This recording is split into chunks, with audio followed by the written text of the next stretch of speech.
Bonjour. Le président botswanais entre probablement dans la liste des jeunes présidents africains qui n'aimeraient pas se faire dicter. Alors Donald Trump aimerait signer des contrats commerciaux avec le Botswana, mais exige à son président de se déplacer pour Washington. Le président botswanais lui répond que c'est l'acheteur qui se déplace vers le producteur, et non le contraire, déclinant ainsi gentiment son invitation. Il faut noter ici la volonté des pays occidentaux de se mettre toujours au-dessus des peuples dont ils ont pourtant besoin, déplaçant parfois le centre commercial vers leur capitale en faussant les lois de l'offre et de la demande. Le président Trump invite le président du Botswana aux États-Unis. Le monsieur dit non. Il dit non. Vous avez besoin de moi. Voici ce qu'il déclare pour ne pas écorcher ses propos. Il dit si des affaires et des engagements officiels doivent être discutés, cela devrait se dérouler au Botswana et non à l'étranger. Le Botswana en a assez de voyager à l'étranger pour conclure des accords qui concernent ses propres ressources. Si nos ressources vous intéressent réellement, venez au Botswana pour que nous puissions discuter affaires. Respectons le principe fondamental du commerce. Les acheteurs doivent s'adresser aux vendeurs. Si la situation est inversée, l'intérêt de l'acheteur n'a plus aucune valeur. C'est là. Voilà garçon. Voilà. Voilà garçon. C'est ça. L'Afrique doit commencer à se faire respecter. Tu ne te respectes pas, on ne te respecte pas. Oh, il faut venir parce que c'est un pays africain, parce que c'est un président africain, on veut se moquer. Tu veux de moi, tu veux de mes richesses. Et tu m'appelles que je viens là-bas pour négocier. Non, tu viens chez moi. Président Boko, Gideon Douma Gideon Boko, salutations. Ça c'est l'ordre. Le président du Botswana refuse l'invitation de Donald Trump. Donald Trump invite le président du Botswana à venir aux États-Unis pour venir lui donner crédit. Et le président du Botswana répond à Donald Trump: c'est toi qui as besoin de moi. Si tu veux me voir, déplace toi-même pour venir au Botswana pour venir me voir. Et en ce qui concerne ton crédit, j'en ai pas besoin. Et il dit à Donald Trump: tu es un président, je suis aussi un président. Donc si tu as besoin de moi, tu te déplaces, tu viens me voir. Si j'ai besoin de toi, je me déplace, je viens te voir. Mais contrairement aux autres présidents africains, quand Donald Trump les a appelés, ils se sont réunis pour aller voir Donald Trump aux États-Unis. Alors que c'est Donald Trump qui avait besoin d'eux, et pas eux qui avaient besoin de Donald Trump. Et quand ils sont allés là-bas, Donald Trump les a pas respectés.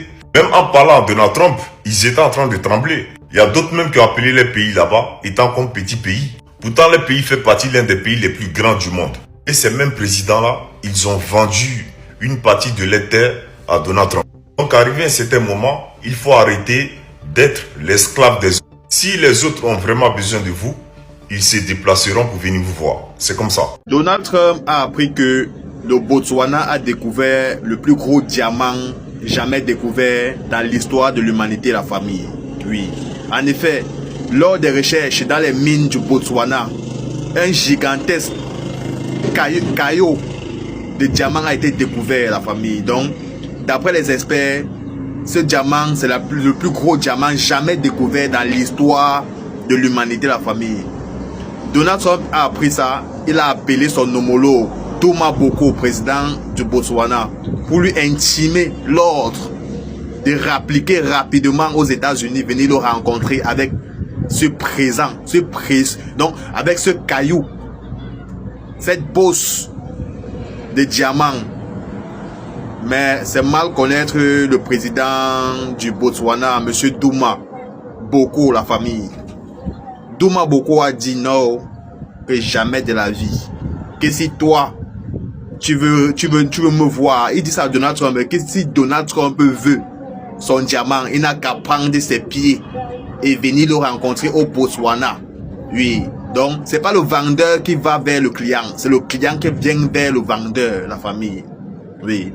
Douma dit qu'il n'est pas le président Oligui, que lui ne se déplace pas pour rien, que si vous voulez le voir, venez chez lui. Vous enlevez les chaussures avant d'entrer dans son salon. Grosse dinguerie dans le monde du diamant entre les États-Unis et le Botswana, la famille. Certains dirigeants africains commencent à remonter la dignité africaine et commencent à se faire respecter.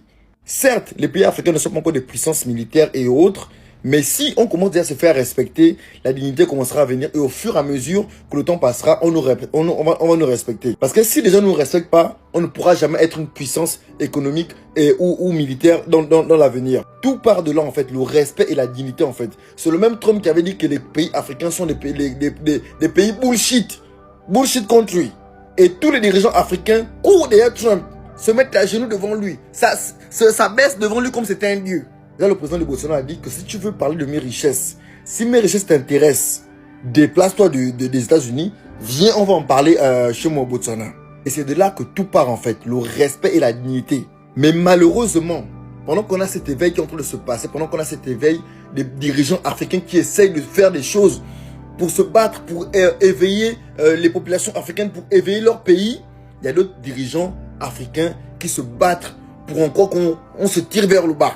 Comme on disait à l'époque, les nègres de maison. Ils ont fait des enfants et de génération en génération, ces nègres de maison-là sont venus. Et ils sont toujours là parmi nous. Et c'est les dirigeants de certains pays africains. Imaginons un peu que tous les dirigeants africains arrivent à se comprendre, se coordonner. Mais en fait, tout est gagné en fait. On a toutes les richesses du monde en fait.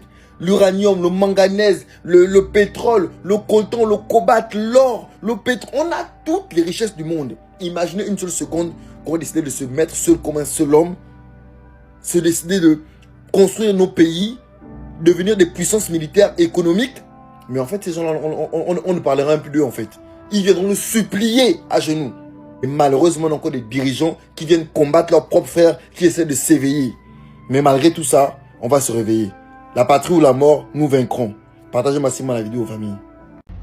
Les amis, très bonne attitude à souligner. Le président du Botswana aurait complètement refusé l'invitation à la Maison Blanche parce qu'il estime que toute discussion qui concerne le matière première de son pays doit se tenir à domicile. Je tiens absolument à souligner cette attitude parce que ça manque parfois cruellement à certains chefs d'État africains qui se baladent à gauche et à droite en sous-estimant le potentiel qu'ils ont dans ce monde multipolaire et surtout dans l'émergence de l'intelligence artificielle. Ils ont un très grand rôle à jouer, mais qu'ils négligent tout simplement. Donc, félicitations au président du Botswana et surtout, laisse-moi ton avis dans les commentaires. Rak Mentality.